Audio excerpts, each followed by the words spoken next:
Welcome to our course, Intro to Microsoft 365.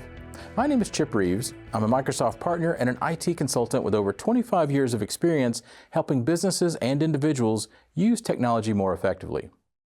This course is intended for users who are new to Microsoft 365 and want to learn how to use its features. We'll start by defining what Microsoft 365 is and identifying the different types of plans available. We'll also list the different apps and services available in Microsoft 365 and the purpose of each.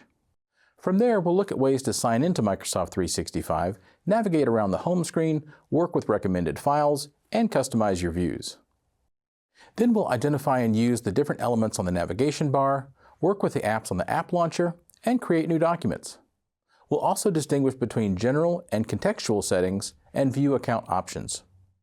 Next, we'll look at ways to search in Microsoft 365, including searching from within different apps and applying search filters. In our last lesson, we'll access Microsoft Copilot, the AI tool inside Microsoft 365. We'll describe what Copilot is and what it does, and we'll use prompts to get the results that we need. By the end of this course, my hope is that you'll be confident working in your Microsoft 365 account and be able to use it efficiently and effectively.